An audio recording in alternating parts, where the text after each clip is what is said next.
I'm John Chamley, and welcome to Play Any Guitar Chord the Easy Way. In this first episode, I'll introduce the caged system, and I'll show you how to play major chords all over the fretboard. Hi, welcome to the podcast. I'm going to be showing you the cage system and how you can use that cage system, which is a way of visualizing the chords on the fretboard so that you can play chords anywhere. We'll be starting out simple with the major chords, and then moving on to like the minor chords, the seventh chords, and then going to the extended chords, ninths, 11ths, 13ths, and all that good stuff.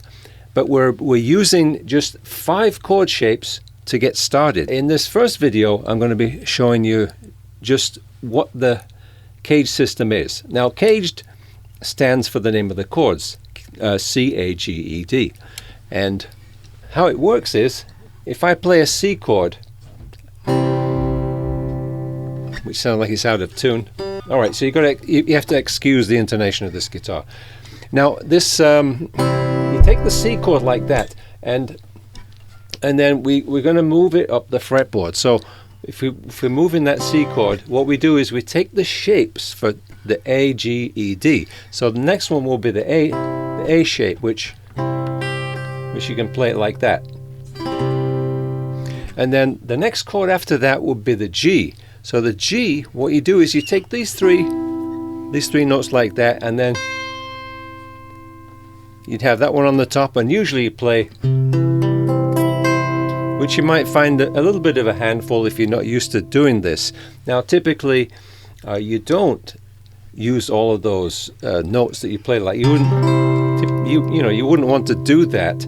You could put a capo or a capo on there and play a G chord. That would make the most sense. But when you're playing chords, this is just a way of visualizing, really. So you may just use partial number of strings. So let's move up to the next position, which would be the E. So C-A-G-E.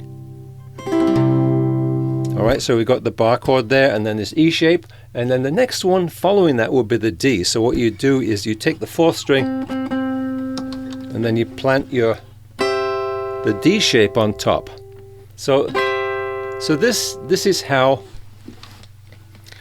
it works. Now, of course, we're going to play more than a C chord. So let's say that we had a D chord to start with. So we play a D chord like that. And then following that, we'd go through the sequence again of C, A, G, E, D. So that's the D, and then the next one, you take these. So you're playing that C shape right there, like that. And then we go for the same sequence that we did before. That would be the A shape, and then the G shape. And then the A shape, the E shape, and then, so that's how you play the D chord up and down the fretboard. Basically, the prerequisites for being able to play this are you need to know those shapes, C, A, G, E, D. And it's also helpful if you have ability to do some bar chords, because at least, you need to be able to finger those chords. At least put kind of a partial bar chord on there. Right? So as long as you can do that, then you can follow along this course. So in the next video, what I'll be doing is I'll be going and taking a look at the minor chords.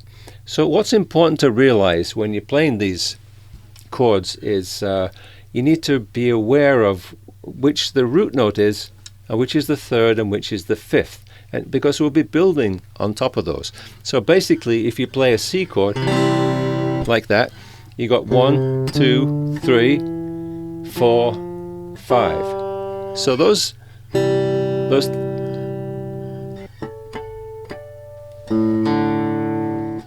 chords right there. So that chord right there, that triad, is the 1st, 3rd, and the 5th. So when you know that, then you'll be able to take the notes of a chord, and then we're going to start changing them. So let's just go through the A shape. What you got to realize there is you have a C there. I mean, you have there's your root note, there's the third, and there's the fifth. Now if we move up to the next shape, that's a root note right there. That's a root note right there. So a root, third, and a fifth right there. So that's kind of the G shape. That's the G shape chord. Next one is the E shape chord, and again, first, third, and fifth. And then the last one is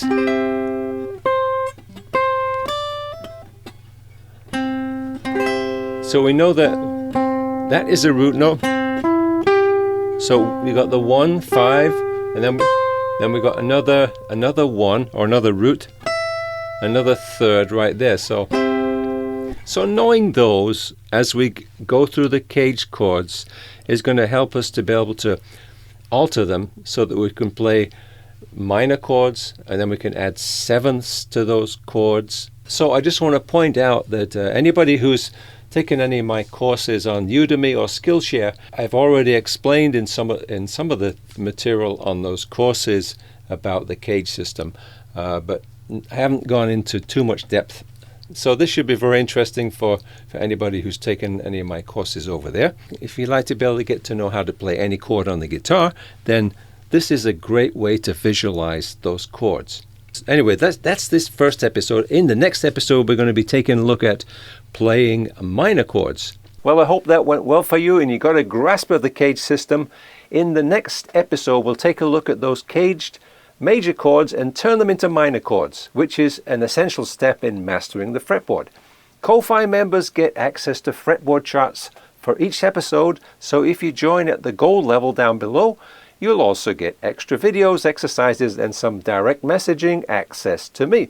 Right now I'm planning to do one podcast per week, so look forward to seeing you in the next one.